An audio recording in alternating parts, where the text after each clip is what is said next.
I linked up Sally to Ronald, who's the group managing partner of Ronald's LLP East Africa that oversees the firm's regional offices in Kenya, Uganda, Rwanda, and Tanzania. Ronald holds a master's in business administration from Jomo Kenyatta University and is a member of the Institute of Certified Public Accountants, a member of Institute of Certified Secretaries, a member of the Institute of Internal Auditors, a member of the Kenya Institute of Management, and a member of the Kenya Institute of Certified Public Accountants of Uganda. Hi, my name is Sally Njogu. I am a digital marketer and event organizer. So today I'm here to learn from you on how you started and grew this business to where we see it today. So my first question would be, why did you name your company Ronald for yourself? Thank you, Sally. Maybe I just want to introduce myself. My name is Ronald Bosse. I'm the group managing partner for Ronald LLP. Now, on your first question, why we named the firm Ronald, is because as per the ISPAC guidelines, if you're starting an accounting firm, you're supposed to name the firm with your names at least included somewhere, or the initials. Okay. So it's actually more a regulatory guideline rather than just having a name, just as it's like for most law firms also. So we have guidelines. Just so the guidelines are the same between. Yeah. To use either your name or your initials in the name, so that you are recognized as a practicing member. Okay. Yes. So I would like to know, what were your goals when you started the company? Yeah. What were your goals? Where did you want to see? Are you where you wanted to see yourself when you started? Of course, I am where I was seeing myself in the last 10 years. But of course, my perception have completely changed about practice. I have a bigger picture of things compared to now. So compared to what I was seeing a couple of years ago, now I'm seeing a bigger picture, a broader perspective of the practice than what it is today. Okay. Yeah. So how would you advise somebody like me who's trying to put together a consultancy? Yeah. Where do you start? How do you structure it to get to where you want to be? Yeah. My advice to you, Sally, if you want to start up a consultancy, the most important thing is you must have a vision. You must understand what you want to accomplish, and then the vision must be also something that is compelling you to move on, because you see, in consultancy there's a lot of hurdles. Yeah. But the only thing that will keep you going is your vision, and that it's compelling and you are convicted by this. That's what you want to achieve. That is very critical. And the other thing that you need to know is that you must have the target market. You must know, what kind of market do I want to serve? What kind of needs does the market have, and what need am I going to meet in my market? So that is very critical. And then the other issue is your abilities and to do that, to execute that. So those are very critical things that you need to consider when you want to do consultancy business. Yeah. So you talked about the target market. Yes. With the market, how the industry is right now. Yes. One of the biggest issues when you're targeting who you want to target is pricing. Yes. How do you go about pricing in a way that you do not feel like you have been shortchanged with the services you're offering, or you are not, the companies you're serving don't feel like you are too expensive? That's true. The issue with the pricing is very critical. One is the affordability of your services, but most important thing is the value.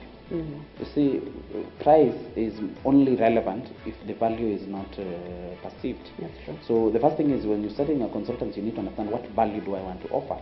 So it will be value-based pricing rather than just pricing to make money. And then two, what cost do I use in order to deliver this particular service? So that's what informs the pricing and the target market, the affordability of the service. But of course, at entry level, you might need to charge entry prices whereby you don't make so much profit. But at least you are more acknowledged in the industry of focus. As an auditor, is there like a formula you use to get to a certain price? Is it something that can be replicated to other industries? Yes, as an audit firm, we have a guidelines for pricing, but you'll find that especially the way it is traditionally is to charge price based on the hours that have been taken in doing the billable hours. Yeah, the billable hours. I'm happy that you can be able to know that the hours that have been taken in doing an assignment. But especially because for us, we are trying to target SMEs. Not many SMEs want to tell you that you do the job and charge me whatever. you want to charge based on the hours you've incurred. People want a predictive price. Okay. So oftenly we have to quantify how much it will take for us to execute an assignment, the billable hours, and at least give an estimate on how much the price will cost before we, and then give a quotation before we begin the assignment. Okay. So in the journey that you've had, at what point do you get to see that you're growing and you need to even move to spaces like this? At what point do you feel that you have gotten to a place where it's the next level? How do you assess yourself? Okay, mostly moving to the next level is also conviction and belief. Actually, you might never do things that you are, if you do things that you are only comfortable with, you can't achieve much. But mostly you are supposed to have things that scare you. You do them, and those are the things that will actually give you a critical change. So for us, even coming here, it was not that everything made sense. Of course, there's a time you can do some of your arithmetics and all that. Actually, what I was running from is the comfort zone. Because comfort is actually breeds a lot of being stagnant in moving to the next level. So it's important that sometimes you move not because it is comfortable, not because it's right, but you have a strong conviction and you believe that is what you're actually going to bring change to you. Okay. So as you're in an industry where you don't really market yourself. So how do you get clients? As a matter of fact, that our industry, of course, the institute actually prohibits direct advertising. But that is not even the main thing in service marketing. You will realize that in service marketing, there is other more avenues, content marketing, like what you're doing mostly in digital marketing. People buy into content and guidelines and sample up your services through sample services than just seeing an advert. I'm not very sure that even if we put up an advert about our services, people will buy into it. But it's also that, and the other issue is referrals. The first deal you get, that is what will also take you to another level. How do you actually do the business that comes to you at any given point of time? So that is the most important. Getting referrals from your current business, upselling and cross-selling is the most effective way of marketing rather than just advertising. Okay. So for a person who is starting out with their brand, how do you advise someone to become who you are, to register a company, to structure a company? What would you advise someone like me to do? Okay, what I will advise you is that if you're setting up a company, it depends on your target clientele. If you want to do things like, you see, if you're doing things like Mambo Mboga, you're doing some retail businesses, people don't care about the corporation. If you're targeting retail customers. But if you're targeting corporates buy into corporates. I can't buy things from Salim as an individual from a corporate because I'm scared. What if she closes tomorrow? People want that kind of continuity and stability. That is ensured in a business name, in a corporate name. Even though Ronald has Ronald in the name, I always tell most of my clients that Ronald does not stand for Ronald. If you study the company's profile, the firm is more than an individual.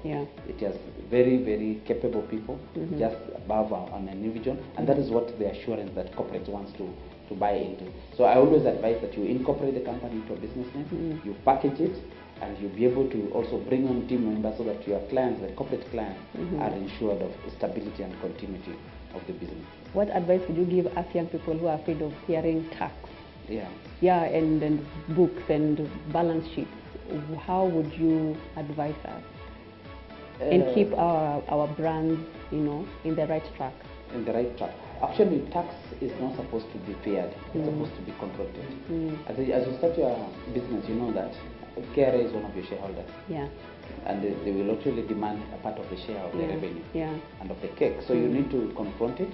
But how you confront it is to get a very capable tax advisor like ourselves here, who will partner with you and advise you through the nitty-gritties of compliance, the VAT, the corporate tax, the withholding tax, so that as you start your business and grow, it doesn't become a deterrent to your expansion. And it's a major business risk, just any other business risk. It's like losing money.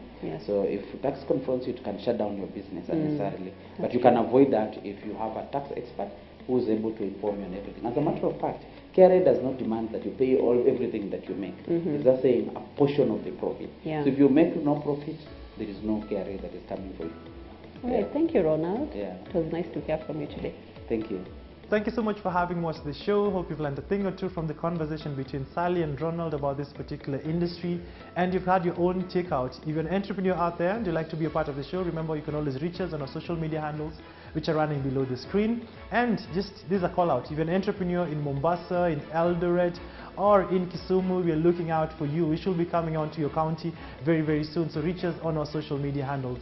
My name is Ian Dennis, and this has been The Business Coach, where we help entrepreneurs better their businesses.